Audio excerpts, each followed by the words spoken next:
In a bizarre turn of events, xAI's Grok chatbot spent Wednesday afternoon obsessed with discussing white genocide in South Africa, even when baseball fans just wanted to know Gunnar Henderson's stats. Talk about striking out with your audience. xAI has blamed an unauthorized modification to Grok's system prompt that directed it to provide specific responses on this political topic. This marks the second time xAI has acknowledged unauthorized changes, causing controversial responses, following an incident in February when Grok censored unflattering mentions of Donald Trump and Elon Musk. The company now plans to publish Grok's system prompts on GitHub, along with a changelog, and establish a 24/7 monitoring team. Apparently, even AI needs a chaperone these days. Up next, Google has announced AlphaEvolve, an evolutionary coding agent powered by their Gemini models.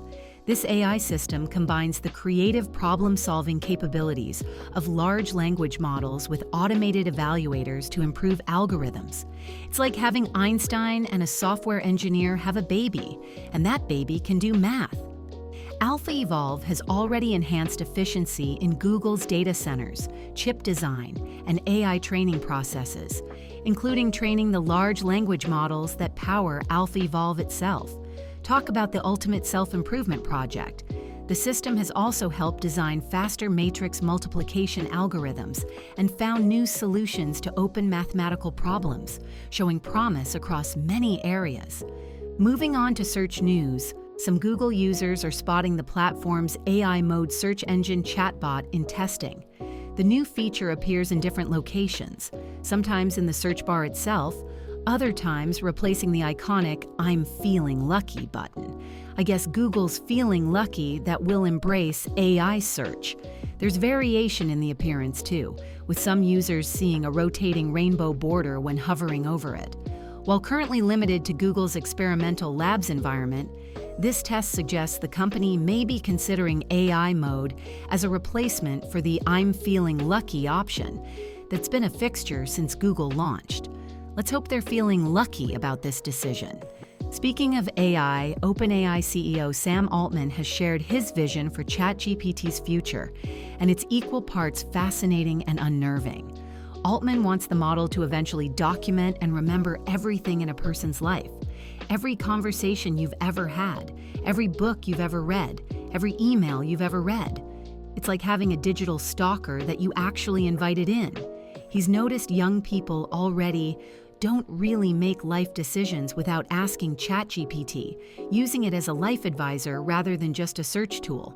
While an all-knowing AI assistant could certainly help organize our lives, the prospect of trusting a for-profit tech company with our entire life history raises serious concerns. Remember when tech companies used to say, "Don't be evil"? Those were the days. In other tech news, Windsurf, a startup developing AI tools for software engineers, has launched its first family of AI models called SWE1. The timing is curious considering OpenAI has reportedly closed a $3 billion deal to acquire the company. Talk about awkward timing, like announcing you're seeing other people right after getting engaged. Windsurf claims its largest model, SWE1, performs competitively with Claude 3.5 Sonnet, GPT 4.1, and Gemini 2.5 Pro on internal programming benchmarks, though it falls short of frontier models like Claude 3.7 Sonnet.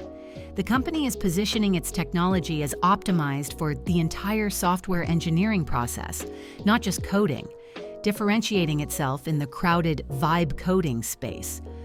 On a lighter note, TikTok is launching in-app guided meditation exercises to help users improve sleep quality and encourage them to put down their phones during late-night scrolling sessions. Finally, an app that says, "Please stop using me." For teens under 18, meditation will be turned on by default after 10 p.m., interrupting their For You feed with calming screens, soft music, and breathing exercises. If teens ignore the message, they'll see a second full-screen prompt nudging them to sleep. Adults interested in the feature can activate it through screen time settings. TikTok is also donating $2.3 million in ad credits to mental health organizations worldwide. Perhaps they realize their app is why we need mental health support in the first place.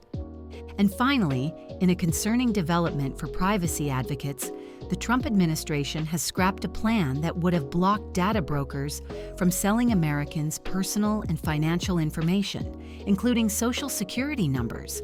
The Consumer Financial Protection Bureau's rule would have closed a loophole under the Fair Credit Reporting Act, treating data brokers like other companies covered under the federal law.